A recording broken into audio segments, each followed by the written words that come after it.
அத்தியாயம் 11. அடடே அப்புறம் என்றாள் ரூபலா. இடம் விவேக்கின் வீடு. நேரம் சாயந்தரம் 5 மணி. அப்புறம் என்ன மேடம், நானும் பாசும் ரூமை விட்டு வெளியே வர்றோம். வெளியே பங்கஜாச்சனும் அவனுடைய அப்பாவும் கையில் கூடை நிறைய ஆப்பிள்களோடு நின்றுக்கிட்டு இருக்காங்க. ஒரு வினாடி ஆடி போயிட்டோம். மேலே சொல்லு விஷ்ணு, பங்கஜாச்சன் ஏதாவது கிண்டலா சொல்லி இருப்பானே? சொல்லாம இருப்பானா? சொன்னான். என்ன சொன்னான்? ஷில்பாவை கடத்திட்டு போன ஆட்கள் யாருங்கிறதையும் அவங்க பெயர்களையும் எங்க மாப்பிள்ளை முரளிதரன் உங்ககிட்ட சொல்லி இருப்பாருன்னு நினைக்கிறேன். சீக்கிரம் அவங்கள போய் அரெஸ்ட் பண்ணி என்னோட சிஸ்டர் ஷில்பாவை மீட்டுக்கிட்டு வாங்க மிஸ்டர் விவேக். நான் போலீஸ் ஆஃபீஸர்ஸ் காலில் விழுந்து கும்பிட துடியா துடிச்சுக்கிட்டு இருக்கேன்னு சொன்னான். அதுக்கு உங்க பாஸ் என்ன சொன்னார்? ஒன்றும் சொல்லலை. நீயாவது சொல்லியிருக்கலாம் இல்லையா? நான் சொல்லலாம்னு வாயை திறந்தேன். பாஸ் தடுத்துட்டார். இல்லைன்னா அகராதியில் இல்லாத ஒரு வார்த்தையை யூஸ் பண்ணி அவனை திட்டி இருப்பேன். ரூபலா கோபமாய் விவேகை ஏறிட்டாள். விஷ்ணுவை ஏன் தடுத்தீங்க? இதோ பார் ரூபி, நம்ம திறமையை செயல்ல தான் காட்டணும், பேச்சில் அல்ல. என்னங்க, இப்ப மணி 5, இன்னும் கெடு முடிய 9 மணி நேரம் தான் இருக்கு. அதுக்குள்ள ஷில்பாவை கண்டுபிடிச்சிட முடியுமா? அதுக்கு தான் முயற்சி பண்ணிக்கிட்டு இருக்கேன். இதுவரைக்கும் ஏதாவது தடயம் கிடைச்சிருக்கா? பெரிய சைபர்.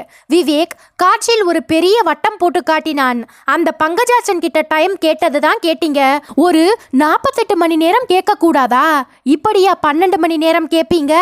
ரூபலா அங்கலாய்த்து கொண்டிருக்கும் போதே வீட்டு காம்பவுண்ட் கேட் அருகே பைக் சத்தம் கேட்டது. விஷ்ணு யாருன்னு பாரு. எட்டி பார்த்துவிட்டு விஷ்ணு சொன்னான். பாஸ், ஃபாரன்சிக் டிபார்ட்மெண்ட்டில் இருந்து ரகுமான் வந்திருக்காரு. இங்கே எதுக்காக வந்திருக்காருன்னு தெரியலையே. நான் தாண்டா வர சொன்னேன். எதுக்கு பாஸ்? அவர்கிட்ட எனக்கு கொஞ்சம் வேலை இருக்கு. பாஸ், எனக்கு தெரியாம என்னமோ அண்டர் கிரவுண்ட் வேலை பார்க்குறீங்க. அப்புறம் ஏதாவது ஒரு பிரச்சனையில் மாட்டிக்கிட்டீங்கன்னா அதிலிருந்து உங்களை காப்பாற்ற வேண்டிய பொறுப்பு என்னோட தலையில் தான் விடியும். விஷ்ணு சொல்லி கொண்டிருக்கும் போதே ஃபாரன்சிக் ரகுமான் உள்ளே வந்தார். Good evening sir. Good evening. வாங்க ரகுமான், நீங்க வர சொன்னதா டிபார்ட்மெண்ட்ல சொன்னாங்க சார். எஸ், ஒரு கேஸ் விஷயமா உங்ககிட்ட கொஞ்சம் பேச வேண்டி இருந்தது. ப்ளீஸ் முதல்ல உட்காருங்க. ரகுமான் உட்கார்ந்தார். சொல்லுங்க சார். ஷில்பா கடத்தப்பட்ட விவகாரத்தில் முரளிதரன் பயங்கரமாக தாக்கப்பட்ட சம்பவத்தில் சீன் ஆஃப் கிரைம் பார்த்து ரிப்போர்ட் கொடுத்தது நீங்க தானே? ஆமா சார். முரளிதரனை 2 பேர் தாக்கி இருக்காங்க. கத்தியால பல இடங்கள்ல அவர் குத்தப்பட்டு உயிருக்கு ஆபத்தான நிலைமையில ஹாஸ்பிட்டல்ல அட்மிட் பண்ணப்பட்டு டாக்டர்கள் கொடுத்த தீவிர ட்ரீட்மெண்ட்டுக்கு பின்னாடி உயிர் பிழைச்சிருக்காரு. அவரை தாக்கிய அந்த 2 பேர் முகமூடிகள் போட்டிருந்ததால அவங்க யாருன்னு முரளிதரனுக்கு அடையாளம் தெரியல. இருந்தாலும் அவங்க யாருன்னு கண்டுபிடிக்கிறதுக்காக நான் ஒரு முயற்சியை மேற்கொண்டிருக்கேன். அதுக்கு நீங்க உதவணும். சொல்லுங்க சார். முரளிதரன் அந்த 2 பேர்களிடமிருந்து ஷில்பாவை மீட்கிறதுக்காகவும் தன்னை காப்பாத்திக்கிறதுக்காகவும் ஒரு பெரிய போராட்டமே நடத்தி இருக்காரு. இருந்தாலும் அவரால் முடியல. உடம்பு பூராவும் பெருகிய ரத்தத்தோடு கீழே விழுந்து மயக்கமாயிட்டார். முரளிதரன் அவர்களோடு போராடிய போது அவங்களுக்கும் ஏதாவது இரத்த காயம் ஏற்பட்டு அந்த ரத்தம் முரளிதரனின் சட்டை பேண்டில் பட்டிருக்கலாம் இல்லையா? பட்டிருக்கலாம் சார். அந்த இரத்த கரைகளை பரிசோதனை பண்ணி பார்த்தா தாக்கின அந்த நபர்களோட ரத்த குரூப் எதுன்னு தெரியும் இல்லையா? கண்டிப்பா சார். அதை நீங்க பண்ணணுமே. ரத்தக்கரை பட்ட முரளிதரனின் பேண்ட் ஷர்ட் இப்போ ஃபாரன்சிக்கில் தானே இருக்கு. ஆமா சார். எனக்கு 1 மணி நேரத்துக்குள்ள ரிப்போர்ட் வேணும். கிடைக்குமா? கிடைக்கும் சார். தேங்க்யூ ரகுமான். உங்க ரிப்போர்ட்டுக்காக வெயிட் பண்ணிட்டு இருப்பேன். ரகுமான் விடைபெற்று கிளம்பி போனதும் விஷ்ணு விவேக்கை ஏறிட்டான். என்ன பாஸ், பிளட் குரூப்பை வச்சு நம்மால என்ன பண்ண முடியும்? இதோ பார் விஷ்ணு, சம்திங் இஸ் பெட்டர் தென் நத்திங்னு சொல்லுவாங்க. குற்றவாளிகள் யாருங்கிறத கண்டுபிடிக்கிறதுல முதல் முயற்சி எது தெரியுமா? அந்த குற்றவாளிகள் வட்டத்தை சின்னது பண்றதுதான். முரளிதரனை தாக்கின நபர்கள் 2 பேரின் ரத்த குரூப்புகளோடு ஒப்பிட்டு பார்த்து அந்த ரத்த குரூப் அவங்களுக்கு இருந்தா அவங்களோட நடவடிக்கைகளை ரகசியமா கண்காணிக்கலாம். பாஸ், அதெல்லாம் சாவகாசமாய் பார்க்க வேண்டிய கேஸ்களுக்கு பொருந்தும். இந்த கேஸ்ல நமக்கு அவகாசமே கிடையாது. 9 மணி நேரத்துக்குள்ள நாம ஷில்பாவை மீட்கணும். அந்த பங்கஜாச்சனுக்கு முன்னாடி நிறுத்தணும். ரூபலா குறுக்கிட்டாள். விஷ்ணு சொல்றது தாங்க சரி. இந்த பிளட் குரூப் மேட்டர் எப்படி இருக்கு தெரியுமா? தலைய சுத்தி மூக்க தொடுற மாதிரி இருக்கு. இதையெல்லாம் விட்டுட்டு நீங்க ஏதாவது அதிரடி நடவடிக்கையில் இறங்கினாதான் ஷில்பாவை கண்டுபிடிக்க முடியும். ரூபி, இந்த கேஸுக்கு வேண்டியது வேகம் இல்லை, விவேகம். அக்கம் பக்கம் பார்த்து நிதானமா ஸ்டெப் எடுத்து வச்சாதான் குற்றவாளிகளை நெருங்க முடியும். அதுக்குள்ள கொக்கரக்கோன்னு கோழி கூவி பொழுது விடிஞ்சிடும் பாஸ். விவேக் மேற்கொண்டு பேசும் முன் அவனுடைய செல்போன் கூப்பிட்டது. எடுத்தான். செல்போன் டிஸ்பிளேயில் ராஜவர்மா அழைப்பது தெரிந்தது. காதுக்கு பொருத்தி குரல் கொடுத்தான். சொல்லுங்க சார். மிஸ்டர் விவேக், ஒரு விரும்பத்தகாத சம்பவம் நடந்துவிட்டது. என்ன? ஷில்பாவின் கோச் கேசவமேனன், அவருக்கு என்ன? கொலை செய்யப்பட்டு விட்டார். குளியலறை பாத்டப்பில் கழுத்து அறுபட்ட நிலையில் கோர மரணம். அத்தியாயம் 12. பாத்டப்பில் இருந்த தண்ணீர் முழுவதும் ரத்தம் கலந்து சிவப்பாய் தெரிய, அதன் நடுவில் கழுத்து அறுபட்டு திறந்த விழிகளோடு இறந்து கிடந்தார் கேசவமேனன். போலீஸ் சம்பிரதாயங்கள் சுற்றிலும் நிகழ்ந்து கொண்டிருக்க விவேக்கும் விஷ்ணுவும் அந்த கோரத்தை மேற்கொண்டு பார்க்க முடியாமல் குளியலறையை விட்டு வெளியே வந்தனர். வெளியே ராஜவர்மா பத்திரிகை நிருபர்களுக்கு பேட்டி கொடுத்து கொண்டிருந்தார். ஷில்பா கடத்தப்பட்ட சில மணி நேரங்களுக்குள்ளாகவே அவருடைய பயிற்சியாளர் மிகவும் கொடூரமான முறையில் கொலை செய்யப்பட்டுள்ளார். இதன் பின்னணி என்ன? தீவிரவாதிகளின் கைவரிசையா அல்லது தனிப்பட்ட விரோதமா? முழுமையான போலீஸ் விசாரணைக்கு பிறகுதான் தெரியும். அந்த திருநங்கை பற்றி ஏதாவது தகவல் கிடைச்சதா? ஒலிம்பிக் கமிட்டிக்கு திருநங்கையின் போட்டோக்களை அனுப்பி வைத்துள்ளோம். இன்று இரவுக்குள் தகவல் கிடைத்துவிடும். பயிற்சியாளர் கேசவமேனன் குடிப்பழக்கம் உள்ளவர் என்று சொல்லப்படுவது உண்மையா? முழு பொய். கேசவமேனனை எனக்கு பல வருஷங்களாக தெரியும். கல்யாணம் செய்து கொள்ளாமல் சுத்தமான ஒரு பிரம்மச்சாரியாய் வாழ்ந்தார். தடகள போட்டிகளில் இந்தியா தங்கம் வாங்க வேண்டும் என்பது அவருடைய நீண்டகால ஆசை. எத்தனையோ பேருக்கு பயிற்சி கொடுத்த அவர் ஷில்பாவிடம் தனி ஈடுபாடு கொண்டு அவருக்கு விசேஷ பயிற்சி கொடுத்து வந்தார். இவர்கள் மேல் யாருக்கு என்ன கோபமோ தெரியவில்லை. ஷில்பா கடத்தப்பட்டுள்ளார், கேசவமேனன் கொலை செய்யப்பட்டுள்ளார். ஒரு இளம் நிருபர் குறுக்கிட்டு கேட்டார். சக வீராங்கனைகளுக்கு ஷில்பாவின் மேல் பொறாமையும் கேசவமேனன் மேல் ஒரு கோபமும் இருந்ததாக சொல்லப்படுவது உண்மையா? ராஜவர்மாவின் முகம் கோபத்தில் சிவந்தது. இதோ பாருங்கள், நீங்களாகவே ஏதாவது கற்பனை பண்ணி அபத்தமான கேள்விகளை கேட்டுக்கிட்டு இருக்க வேண்டாம். கொலை செய்கிற அளவுக்கோ ஒரு பெண்ணை கடத்தி கொண்டு போகிற அளவுக்கோ யாரும் கிரிமினல்ஸ் கிடையாது. அங்கே பாருங்கள், சக வீரர்களும் வீராங்கனைகளும் எப்படி இடிந்து போய் உட்கார்ந்திருக்கிறார்கள் என்று 3 பெண்கள் மயக்கமே போட்டுவிட்டார்கள். இன்னொரு நிருபர் கேள்வி கேட்க முயல ராஜவர்மா கையமர்த்தினார். No more questions please. Police விசாரணைகள் முடிந்த பிறகு நானே உங்களை கூப்பிட்டு பேசுகிறேன். இப்போதைக்கு என்னை விட்டுவிடுங்கள். பத்திரிகை நிருபர்கள் கலைந்து போக ராஜவர்மா விவேக் விஷ்ணுவிடம் வந்தார். என்னுடைய வாயை பிடுங்கி பரபரப்பாய் ஏதாவது செய்தி போட வேண்டும் என்று அலைகிறார்கள். விவேக் பெருமூச்சோடு அவரை ஏறிட்டான். சார், ஷில்பா கடத்தப்பட்ட விவகாரமே இன்னும் சூடு தணியவில்லை. அதற்குள் இப்படி ஒரு கொடூர மரணம். ஷில்பாவை கடத்தியவர்கள்தான் இதையும் செய்திருக்க வேண்டும். இந்த கடத்தலுக்கும் கொலைக்கும் என்ன மோட்டிவ் என்பதும் புரியவில்லை விவேக். சார், அந்த திருநங்கை சம்பந்தமான ஒலிம்பிக் கமிட்டியின் ரிப்போர்ட்டை நாம் விரைந்து பெற்றால்தான் இந்த கேஸில் ஒரு தெளிவு கிடைக்கும். ராஜவர்மா சுற்றும் முற்றும் ஒரு தடவை பார்த்துவிட்டு விவேக்கிடம் தாழ்ந்த குரலில் பேசினார். ரிப்போர்ட் வந்துவிட்டது விவேக். விவேக் திகைப்பாய் அவரை பார்த்தான். ரிப்போர்ட் வந்துவிட்டதா? பத்திரிகை நிருபர்களிடம் இன்னமும் ரிப்போர்ட் வரவில்லை என்று சொன்னீர்களே, அது பொய். ரிப்போர்ட்டை இப்போதைக்கு பத்திரிகைகளுக்கு கொடுக்க வேண்டாம் என்று ஒலிம்பிக் கமிட்டி வேண்டுகோள் விடுத்திருக்கிறது. ரிப்போர்ட்டில் அந்த திருநங்கையை பற்றி என்ன சொல்லியிருக்கிறார்கள் சார்? அந்த திருநங்கை ஒரு தீவிரவாதி கிடையாது. அவர் ஒரு முன்னாள் ஒலிம்பிக் மல்யுத்த வீரர். பெயர் டிசிங்கா. பல்கேரியா நாட்டை சேர்ந்தவர். 1980 மாஸ்கோவில் நடந்த ஒலிம்பிக் மல்யுத்த போட்டி ஒன்றில் தங்கம் வென்ற டிசிங்கா 1985 வரை ஆண்மகனாகவே இருந்தார். அதற்கு பிறகு அவருடைய உடம்பில் பெண்ணுக்குரிய மாற்றங்கள். தொடர்ந்து ஆணாகவே இருக்க விரும்பிய டிசிங்கா பல்கேரியாவில் புகழ்பெற்ற டாக்டரை போய் பார்த்து தன்னுடைய பிரச்சனையை சொல்லியுள்ளார். டாக்டரும் ட்ரீட்மெண்ட் கொடுத்துள்ளார். ஆனால் ட்ரீட்மெண்ட் பலன் தரவில்லை. அதற்கு பதிலாக அவருடைய உடல் அமைப்பு திருநங்கையாக மாறியது. கோபம் கொண்ட டிசிங்கா அந்த டாக்டரை கொலை செய்துவிட்டு தப்பிவிட்டார். போலீஸ் அவரை பிடிக்க முயன்றது. முடியவில்லை. 2 ஆண்டுகள் பல்கேரியாவிலேயே தலைமறைவாக இருந்த டிசிங்கா தன்னுடைய முக அமைப்பை ஃப்ளஷ் மோல்டிங்கால் மாற்றிக்கொண்டு போலி பாஸ்போர்ட் மூலம் வெளிநாடுகளுக்கு போய் தலைமறைவாய் இருந்துள்ளார். அதே மாதிரிதான் அவர் இந்தியாவுக்கு வந்திருக்க முடியும். டிசிங்கா ரெஸ்டாரண்டில் இருந்தபோது உங்களுடைய கார் அங்கே வந்து நின்றிருக்கிறது. காரின் தலையில் இருந்த ரிவால்விங் ரெட் லைட்டை பார்த்துவிட்ட டிசிங்கா நீங்கள் போலீஸ் டிபார்ட்மெண்ட்டை சேர்ந்தவர் என்பதை புரிந்து கொண்டு டாய்லெட்டுக்குள் புகுந்திருக்கிறார். விஷ்ணு புன்னகைத்தான். அந்த வினாடி என்னுடைய பார்வையில் டிசிங்கா பட்டுவிட்டார். எஸ், விவேக் தன்னுடைய தாடையை தேய்த்தான். சோ டிசிங்கா ஒரு தீவிரவாதி கிடையாது. இன்டர்போல் போலீசாரால் தேடப்படுகிற ஒரு கொலை குற்றவாளி. ஆமாம், இந்தியாவில் வந்து இறந்து போய்விட்ட அவருடைய உடலை பெற்றுப்போக பல்கேரியா போலீசார் விமானத்தில் வந்து கொண்டிருப்பதாக செய்தி. ராஜவர்மா சொல்லிக் கொண்டிருக்கும் போதே அவருக்கு செல்போன் அழைப்பு வர ஒரு எக்ஸ்கியூஸ் மீ சொல்லிவிட்டு செல்போனோடு தள்ளி போனார். விஷ்ணு விவேக்கிடம் நிமிர்ந்தான். பாஸ், கேஸோட ரூட்டு மீட்டர் கேஜில் இருந்து மாறி பிராட் கேஜுக்கு வந்துடுச்சு. டிசிங்காவுக்கும் சில்பா விவகாரத்துக்கும் ஒரு நூலிலை சம்பந்தம் கூட கிடையாது. நீங்க போட்ட சபதத்துக்கு இன்னும் 8 மணி நேரம் தான் உயிர் இருக்கு பாஸ். என்ன பண்ண போறீங்க? கிளம்பு. எங்கே பாஸ்? போனதும் தெரியும். விவேக் வேகமாக வெளியேற விஷ்ணு குழப்பமாய் விவேக்கை பின்தொடர்ந்தான். அத்தியாயம் 13. அந்த பங்களாவுக்குள் கார் நுழைந்ததுமே விஷ்ணு கேட்டான், பாஸ், இது பிஸ்வாஸ் பங்களா தானே? ஆமாம். இங்கே எதுக்காக பாஸ் வந்திருக்கோம்? பிஸ்வாஸ் யாருன்னு உனக்கு தெரியுமா? தெரியும். கிரீஸ் நாட்டில் பல வருஷம் இந்திய தூதராய் இருந்தவர் தானே பாஸ்? பரவாயில்லையே, உனக்கு ஜிகே கொஞ்சம் இம்ப்ரூவ் ஆயிருக்கு.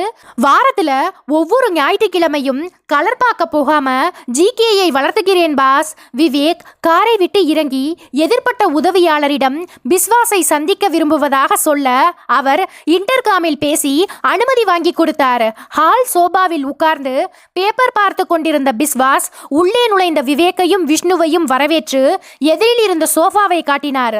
மிஸ்டர் விவேக், உங்களை பற்றி நிறைய கேள்விப்பட்டிருக்கிறேன். பட் இன்றைக்கு தான் உங்களை பார்க்கிறேன். உங்களை பார்த்ததில் மிக்க மகிழ்ச்சி. சார், உங்களிடம் ஒரு சின்ன என்கொயரி ப்ளீஸ்.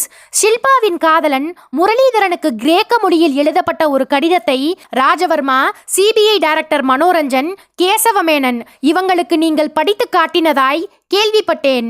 ஆமாம், இந்த சென்னையில் உங்களை தவிர வேறு யார் யாருக்கெல்லாம் கிரேக்க மொழி தெரியும்? சாரி, எனக்கு தெரியாது. சார், ஷில்பா கடத்தப்பட்டதை தொடர்ந்து இப்போது அவருடைய பயிற்சியாளர் கேசவமேனன் கொலை செய்யப்பட்டிருக்கிறார். உங்களுக்கு தகவல் வந்ததா? வந்தது. யார் சொன்னார்கள்? சிபிஐ டைரக்டர் மனோரஞ்சன் காலையில் தான் என்னிடம் பேசிவிட்டு போனார். மனதுக்கு மிகவும் அதிர்ச்சியாய் இருந்தது. சார், நான் இந்த கேஸில் இப்போது மும்முரமாய் இறங்கியுள்ளேன். குற்றவாளிகள் யார்? எந்த திசையில் அவர்கள் இருக்கிறார்கள்? எதற்காக இப்படியெல்லாம் செய்கிறார்கள் என்கிற கேள்விக்கு இதுவரை ஒரு பதில் கூட கிடைக்கவில்லை. பிஸ்வாஸ் புன்னகைத்தார்.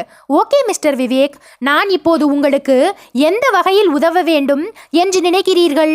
சார், கிரேக்க மொழி தெரிந்த யாரோ இந்த கேஸில் இன்வால்வ் ஆகி இருக்கிறார்கள். நீங்கள் இந்திய தூதராய் கிரீஸ் நாட்டில் இருந்தபோது அங்கே நீண்ட காலம் பணியாற்றிய இந்தியர்கள் யார் யார் என்பதை சொல்ல முடியுமா? அது ஒரு பெரிய லிஸ்டாக இருக்குமே. பரவாயில்லை சார், உங்களுக்கு அந்த லிஸ்ட் எப்போது வேண்டும்? இன்னும் 1 மணி நேரத்துக்குள் கிடைத்தால் பரவாயில்லை.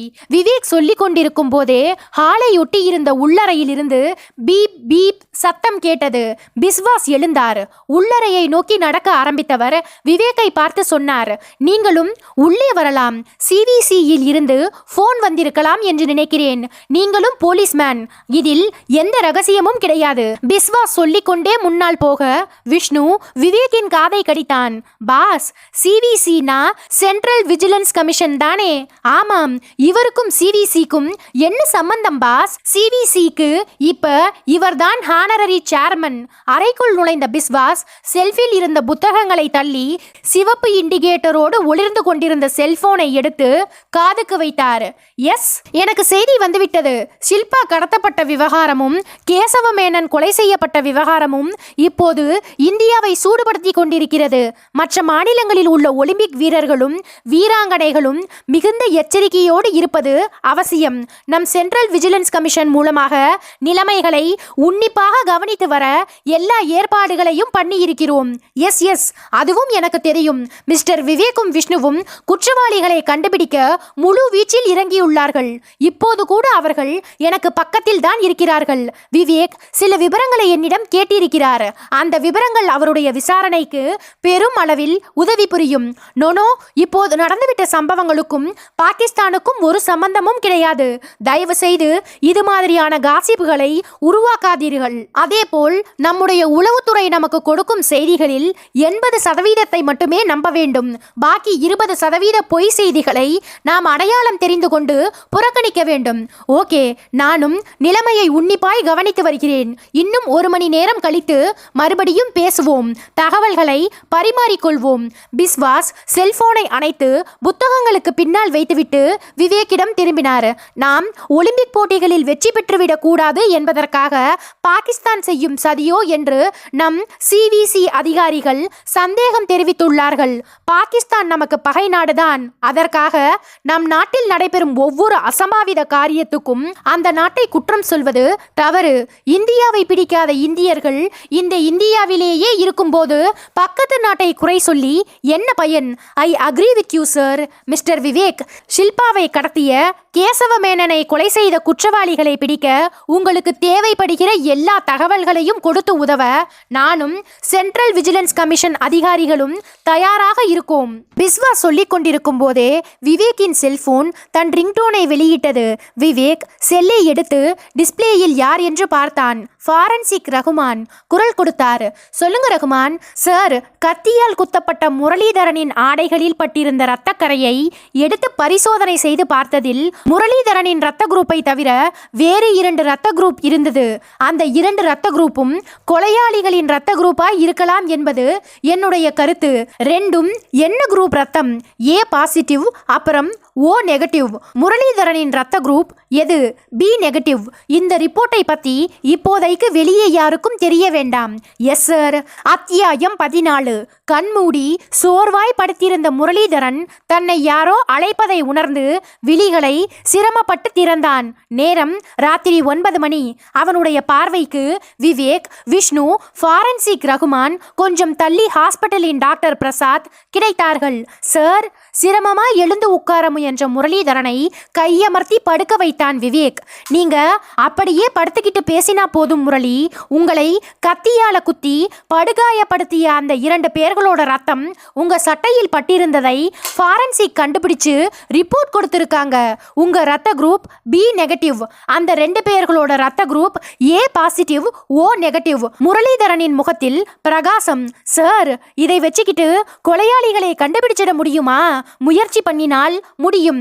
உங்களுக்கு தெரிஞ்ச நண்பர்கள் வட்டாரத்தில் யார் யாருக்கு ஏ பாசிட்டிவ், ஓ நெகட்டிவ் ரத்தம் இருக்குங்கிறதை சொன்னால் அதை வச்சுக்கிட்டு இன்வெஸ்டிகேட் பண்ணி குற்றவாளிகளை கண்டுபிடிக்க முடியும். சார், என்னுடைய நண்பர்கள் எல்லோருமே எனக்காக உயிரை கொடுக்க கூட தயங்காதவங்க.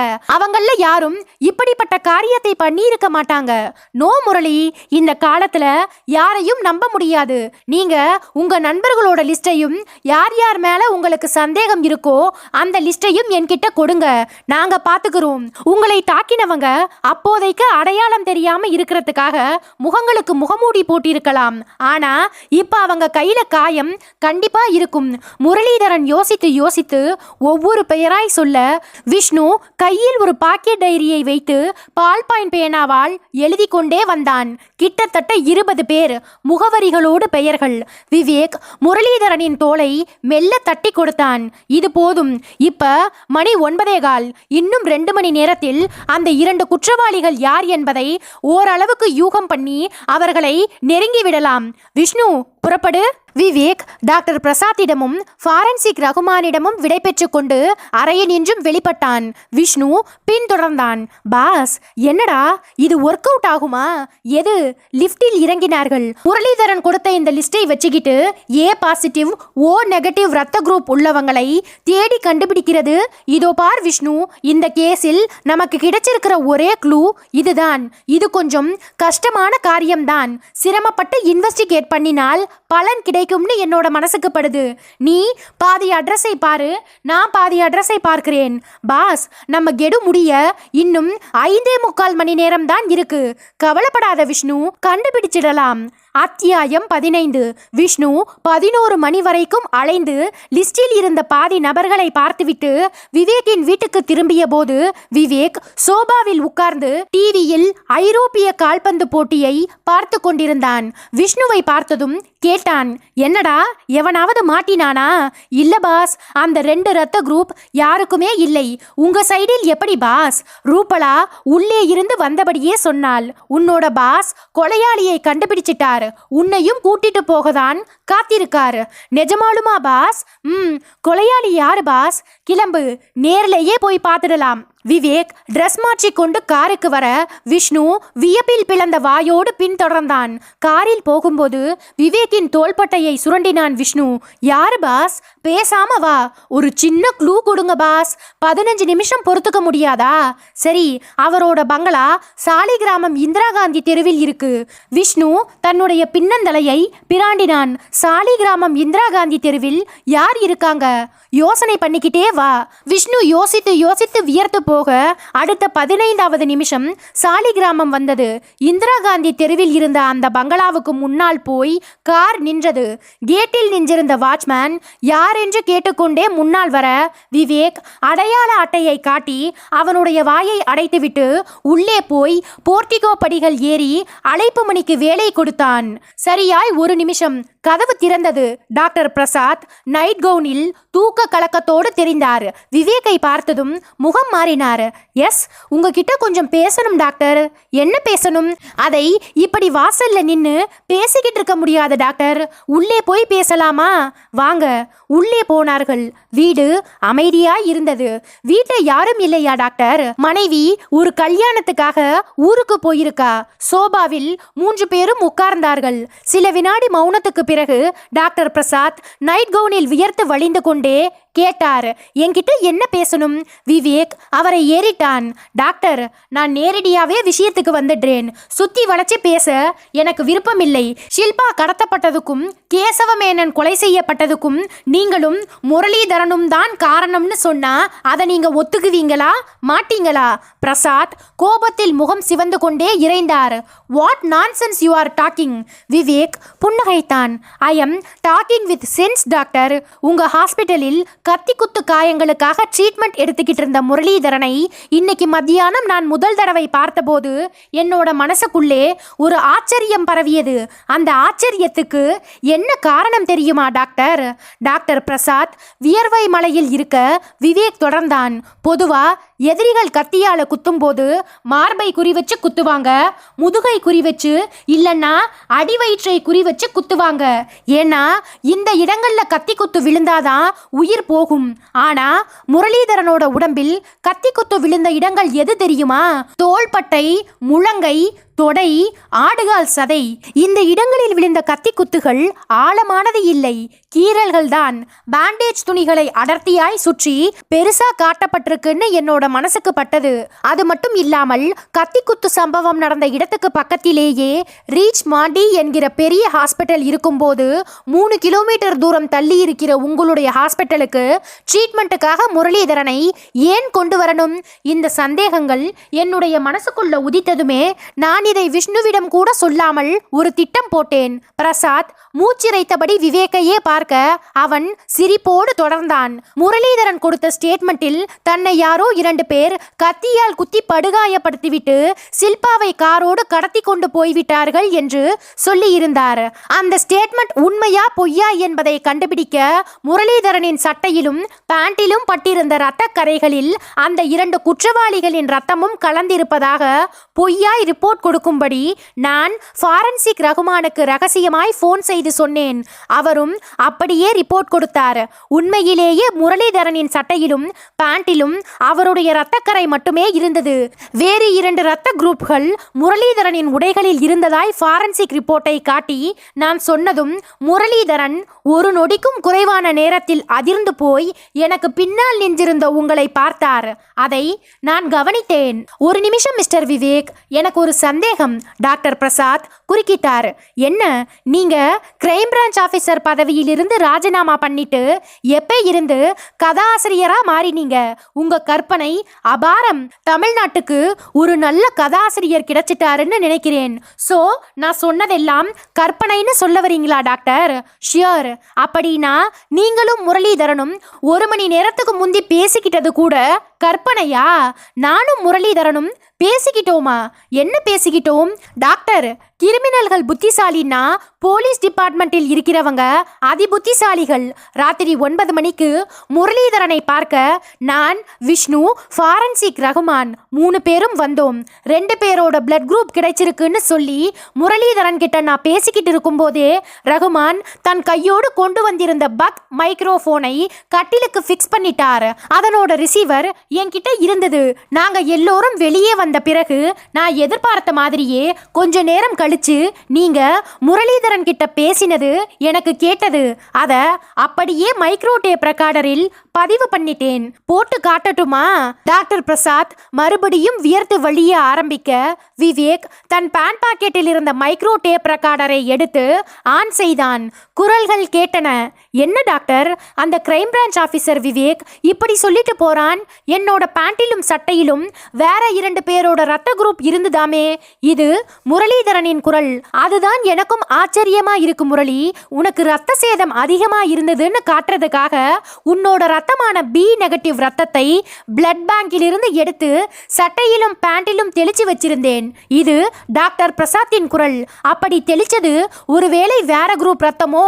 அப்படி இருக்காது முரளி, நான் பார்த்துதானே எடுத்து வந்தேன். ஃபாரன்சிக் ரிப்போர்ட் இப்படி சொல்லுதே, அது தப்பான ரிப்போர்ட். என்ன பண்ணலாம்? நாம பேசாம மௌனமா இருந்துட வேண்டியதுதான். ஃப்ரெண்ட்ஸோட லிஸ்டை வாங்கிட்டு போயிருக்காங்கல்ல, வீதி வீதியா சுத்தி விசாரணை பண்ணிட்டு வரட்டும். சரி, ஷில்பா எப்படி இருக்கா? இன்னும் மயக்கம் தெரியல. போட்ட இன்ஜெக்ஷன் அப்படி. நாளைக்கு காலையில் 6 மணிக்கு தான் கண்ணை திறந்து பாப்பா. அதுக்குள்ள அவளுடைய மூச்சை ஒரேடியா நிறுத்தி ஏதாவது ஒரு பார்க்ல கொண்டு போய் போட்டுட வேண்டியதுதான். நீ மனசை போட்டு குழப்பிக்காத முரளி, நான் எல்லாத்தையும் பார்த்துக்கிறேன். டேப் ரெக்கார்டரின் சுழற்சி நின்றது. டாக்டர் பிரசாத்தின் முகத்தில் இப்போது வெள்ளமாய் வியர்வை. இப்ப என்ன சொல்றீங்க டாக்டர்? இன்னும் 10 செகண்ட்ஸ்ல நீங்க வாயை திறந்து உண்மையை சொல்லலன்னா இந்த ஜடப்பொருள் வாயை திறக்கும். விவேக் சொல்லிக்கொண்டே இடுப்புக்கு கையை கொண்டு போய் துப்பாக்கியை எடுத்தான். என்கவுண்டர்ல யாரையும் சுட்டுத்தள்ள எனக்கு சிறப்பு அதிகாரம் இருக்கு. அதை நான் பயன்படுத்துறதும் பயன்படுத்திக்காம இருக்கிறதும் நீங்க நடந்துக்கிற விதத்துல தான் இருக்கு. உங்களுக்கு எப்படி வசதி? என்கவுண்டர்ல செத்து போறீங்களா இல்லை உண்மையை சொல்ல போறீங்களா? சொல்லிடுறேன். ஷில்பா எங்கே?